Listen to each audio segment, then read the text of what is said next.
Hello friends, welcome back to my channel. কেমন আছেন আপনারা সবাই? গতকাল বড়দিদি আর বড় ভাগ্নি এসেছিলো আমাদের বাসায়। আর বড়দিদি তো চলে গেছিলো রাত্রেবেলা।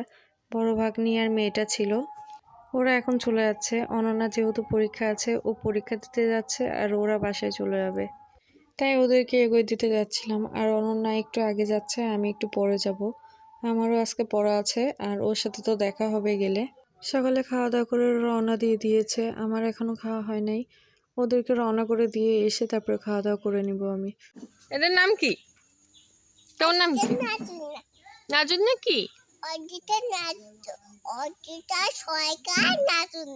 তোমার বাবার নাম কি? আর তোমার মার নাম?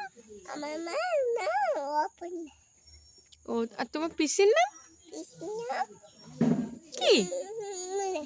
পিসি। আর দিদি ভাইয়ের নাম কি? তোমার দিদি ভাইয়ের নাম? ঐশানী। ঐশানী কি? দিদি ভাই। আছো? তুমি কোলে আসবা পিসিমণির? জেঠিমা এখানে বসে বসে ডুমুর কাটছিল, আমাদের গাছ থেকে ডুমুর পেড়েছে সেটাই। জেঠিমা কাজগুলো অনেক দ্রুত করতে পারে, কাটাকাটি বলেন, মাছ কাটা বলেন, সবজি কাটা বলেন, সবই দ্রুত করতে পারে। এই জন্য আমরা সবাই বলি যে তোমার তো মেশিনের মতো হাত চলে। আমাদের গাছ থেকে সুপুরি পেরেছে, সেগুলাই মা গুছাচ্ছিল। এই সুপারিগুলো মনে হয় খাওয়া যাবে না, সেই জন্য আলাদা করে রাখছিল। আর বাকি যে সুপারিগুলো পেরেছে সেগুলো অনেক সুন্দর, দেখতেও সুন্দর লাগতেছে, লাল লাল হয়েছে। আর বাসার সামনে এত সুন্দর একটা কলা গাছ লাগিয়েছে, দাদা এনেছিল এই কলা গাছটা।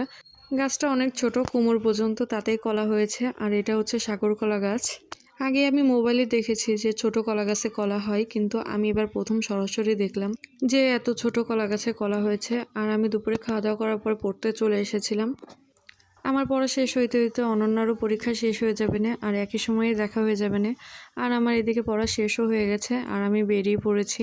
আমার ব্লগগুলো আপনাদের কেমন লাগছে একটু কমেন্ট করে জানাবেন। আপনাদের জন্যই প্রত্যেকদিন ব্লগ তৈরি করার চেষ্টা করছি আর প্রত্যেকদিন ব্লগও ছাড়ছি। আর আজকে অনেক ভিড় ছিল এই রাস্তাতে, অনেক বেশি লোকজন ছিল, কেনাকাটা করছিল। আর শীত তো চলে এসেছে, এই জন্য কেনাকাটা তো বেড়ে যাবেই। সামনে আমার জন্মদিনের জন্য বাপ্পাও টাকা দিয়েছে, দাদাও টাকা দিয়েছে, বলেছিল যে আসার সময় একটু জামা কিনে আনার জন্য। তাই বললাম যে মেলার দিকে একটু যাব, দেখি ওখানে কোনো জামা পাই কিনা বা পছন্দ হয় কিনা। পছন্দ হলে ওখান থেকে নিয়ে নিব। আর অনন্যার আজকে একটু মনটা খারাপ, কারণ ওর বান্ধবীরা ধরেছে যে চটপটি ফুচকা খাওয়ার জন্য, আরও ওখান থেকে ফুচকা খেয়ে এসেছে। এই জন্য বলছে যে মাসি তোর সাথে আমি খাইতে পারি না, এই জন্য মনটা খারাপ লাগতেছিল। তখন আমাকে বারবার করে বলেছে যে ফুচকা খাওয়ার জন্য, কিন্তু আমার সেই সময় খাইতে একদমই ইচ্ছা করছিল না ফুচকা। অনন্যা এখানেও দিদির মেয়ের জন্য কয়েকটা প্যান্ট নিবে, তাই বললাম যে এখানে সিঙ্গারা আছে, একদম ছোট্ট ছোট্ট বাচ্চা বাচ্চা সিঙ্গারা, সেগুলাই খাই তুই একটা। সিঙ্গারা খাওয়ার পরে এখান থেকে প্যান্ট দেখছিলাম, বড় লম্বা প্যান্ট যেগুলো হয় সেগুলাই সবসময় পরার জন্য। আর ও কয়েকটা নিয়ে নিয়েছে, আমিও নিয়েছি।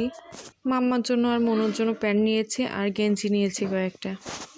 আর সন্ধ্যা লেগে গেছে যেহেতু, সেজন্য বাবা বারবার করে ফোন করছিল যে তাড়াতাড়ি চলে আসার জন্য। তাই ওখানে বেশি আর সময় দিই নাই, কয়েকটা প্যান্ট নিয়ে চলে এসেছি। ওখান থেকে সোজা চলে এসেছি প্যারিস রোডে। এখান থেকে আমি মানি প্ল্যান্ট নিব একটা, আর বৌদির জন্য টব নিব, আর সাথে আমিও একটা টব নিয়ে নিব। পাশে টবের একটা দোকান ছিল, সেখান থেকে টব নিয়ে নিয়েছি। আর এখানে অনেক সুন্দর সুন্দর টব ছিল, গ্রিন কালারের টব নিব, এই জন্য সামনে ঝোলানো যে টবগুলো দেখছেন সেইগুলো থেকে দুইটা নিয়ে নিয়েছি। তবে আমার এই সাদা সাদা চৌকো চৌকো যে টবগুলো আছে সেগুলো বেশি ভালো লাগতেছিল। এই টবগুলোর ভিতরে আবার অনেক কালার ছিল, অনেক ধরনের কালার পাওয়া যাচ্ছিল। আমার এখান থেকে টব নেওয়া হয়ে গেছে, এবার সোজা যাব ডাইরেক্ট মেলাতে। ওখানে গিয়ে যদি দেখি যে ড্রেস পছন্দ হয়েছে তাহলে ওখান থেকে ড্রেসটা নিয়ে নিব। মেলার ভিতরে চলে এসেছি, এখান থেকে ড্রেস দেখেছি কিন্তু পছন্দ হয় না তেমন একটা। এবার একটু বড় বাজারে যাব, বড় বাজার থেকে যদি ড্রেস পছন্দ হয় তাহলে ওখান থেকে নিয়ে যাব। আজকের ব্লগটি এই পর্যন্ত। ব্লগটি কেমন লাগলো অবশ্যই কমেন্ট করে জানাবেন। আর যদি ভালো লাগে তাহলে একটা লাইক করে দিয়ে পাশে থাকবেন। সবাই ভালো থাকবেন, সুস্থ থাকবেন। আজকের মতো টাটা।